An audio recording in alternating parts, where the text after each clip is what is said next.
তীব্র তাপপ্রবাহের মাঝেই স্বস্তির বার্তা অফিসের। বাংলার এই জেলাগুলিতে কালবৈশাখী সহ প্রবল ঝড় বৃষ্টির সঙ্গে তীব্র তাপপ্রবাহের সতর্কতা জারি করল আলিপুর আবহাওয়া দফতর।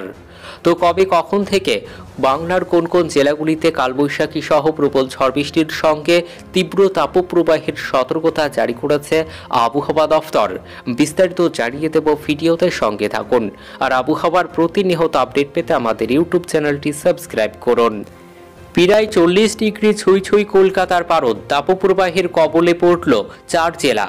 আজ বুধবার 17 এপ্রিল, তার সঙ্গে যুক্ত হচ্ছে আরও 3 জেলা। আগামীকাল বৃহস্পতিবার 18 এপ্রিল পশ্চিমাঞ্চলের সব জেলায় তাপপ্রবাহ বইবে।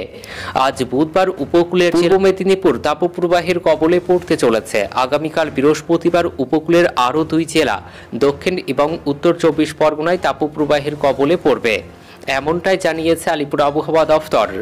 মঙ্গলবার তাপপ্রবাহের কবলে পড়েছে রাজ্যের 4 জেলা।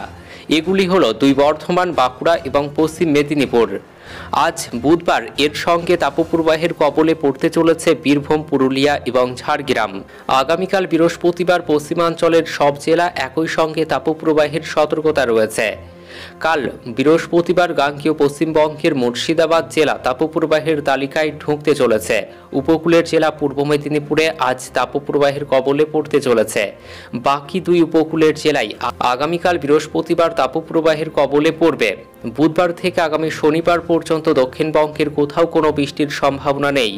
গোটা দক্ষিণবঙ্গ তেতে পুড়ে নাজেহাল হবে। কলকাতা সহ বাকি গাঙ্গেয় দক্ষিণবঙ্গের জেলা হাওড়া, হুগলি ও নদিয়া জেলায় এই মুহূর্তে তাপপ্রবাহের কোনো সতর্কতা না থাকলেও তাপপ্রবাহের মতো পরিস্থিতি থাকবে। দক্ষিণবঙ্গের জেলায় জেলায় রাতের তাপমাত্রা এই সময় স্বাভাবিকের থেকে কোথাও 3, কোথাও বা 5 ডিগ্রি পর্যন্ত বেশি। ফলে আপাতত দিনে রাতে স্বস্তি নেই দক্ষিণবঙ্গে। উত্তরবঙ্গে 19 এপ্রিল ভোটের দিন বজ্রবিদ্যুৎ সহ বৃষ্টির সম্ভাবনা রয়েছে 3 জেলায়।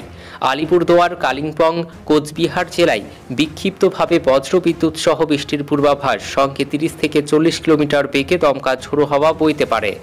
আগামীকাল বৃহস্পতিবার পর্যন্ত দার্জিলিং, কালিম্পং, আলিপুরদুয়ার, কোচবিহার ও জলপাইগুড়ি জেলায় বজ্রবিদ্যুৎ সহ বৃষ্টি ও দমকা ঝোড়ো হাওয়া থাকতে পারে। আগামী 24 ঘন্টায় দার্জিলিং, কালিম্পংয়ে শিলাবৃষ্টির সম্ভাবনাও রয়েছে। আগামী 24 ঘন্টায় মালদহ ও উত্তর ও দক্ষিণ দিনাজপুরেও বজ্রবিদ্যুৎ সহ বৃষ্টির সম্ভাবনা। তবে একই সঙ্গে আগামী কয়েকদিন মালদহ ও উত্তর ও দক্ষিণ দিনাজপুরে গরম ও অস্বস্তিকর আবহাওয়া থাকবে। তো এই ছিল আবহাওয়া দফতরের দেওয়া লেটেস্ট আবহাওয়ার আপডেট। ভিডিওটি ভালো লাগলে লাইক করবেন। ধন্যবাদ।